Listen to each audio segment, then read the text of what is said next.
Yesterday, President Biden announced a $225 million weapons package. This is a new one to the country of Ukraine in a meeting with President Zelensky. But Biden's introduction is, of course, what is making all the headlines today. Watch this whopper. Ladies and gentlemen, President Putin. President Putin. He's going to beat President Putin. President Zelensky. I'm so focused on beating Putin, we got to worry about it. Anyway, Mr. President. I'm better. You are a hell of a lot better. Fox News correspondent Benjamin Hall joins us now. Ben, what a mistake. You know, I mean, Brian, Steve, Lawrence Ainsley, it was a mistake, and it's a pity because, look, this was the 75th anniversary of NATO. It was a time where they were coming together to focus on how they can help Ukraine, push back against Russia. And there are a lot of incredibly positive things that came out of that. But much of that was overshadowed by the press conference last night. And I know that wasn't how it was supposed to play out. But briefly, if we can talk about what happened in terms of Ukraine, you know, there was this irreversible path now to NATO membership for Ukraine. That's a significant word. 40 billion euros are going to be given to Ukraine over the next year. F-16s are going to be delivered as soon as the summer. US Patriot systems are now going to Ukraine faster than before.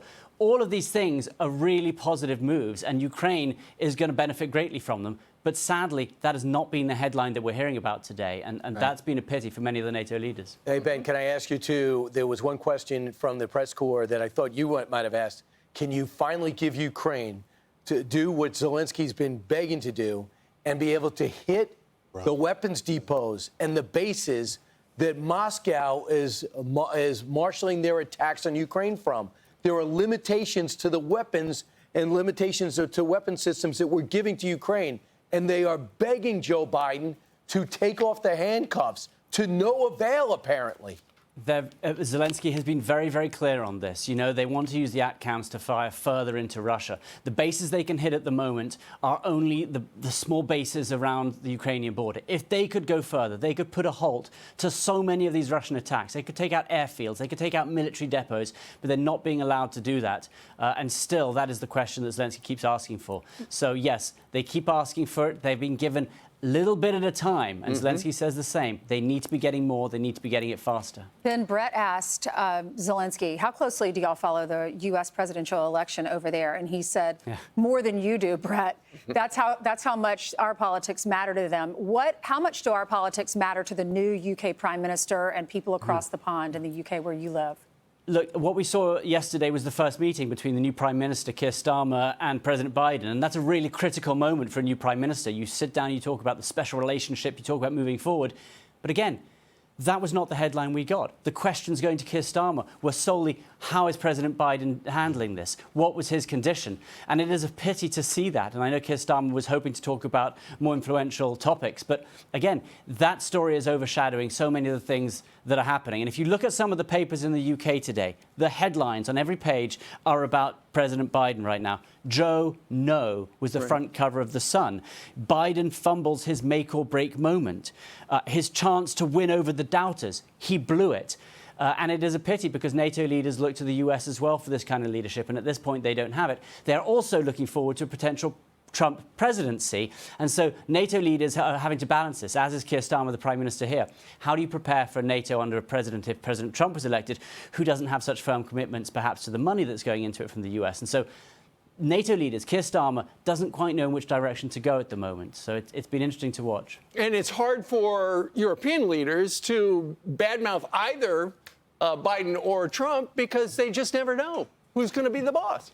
That's right. They are really towing the line at the moment. And again, it's American leadership that so many people always used to look towards that led the way, that many people feel they have to step back at least till November, till they know which path they can take. And just for the record, Ben, he's going to finance NATO. He wants them to get to their threshold.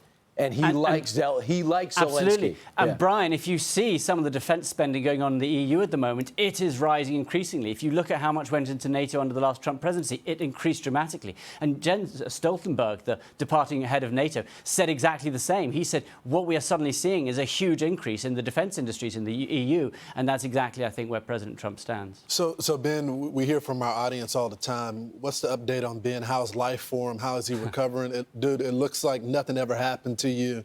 You've been out there reporting just like normal.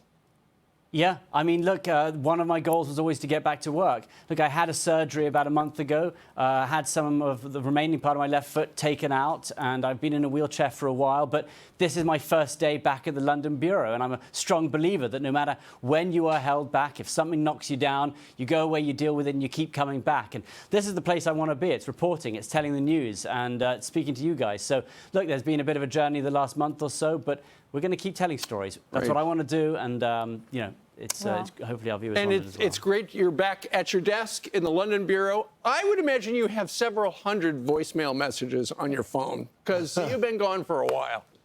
Yeah, I mean, it's nice, and it's that support that helps you get through tough times as well. So, look, I really appreciate it, and it keeps you wanting to try harder. All right, You're an Benjamin. inspiration. Thank you so Thanks, much, Benjamin. man. God Continue bless. prayers for you, man. Thank you. You too, guys. All right. I'm Steve Ducey. I'm Brian Kilmeade. And I'm Ainsley Earhart. And click here to subscribe to the Fox News YouTube page to catch our hottest interviews and most compelling analysis.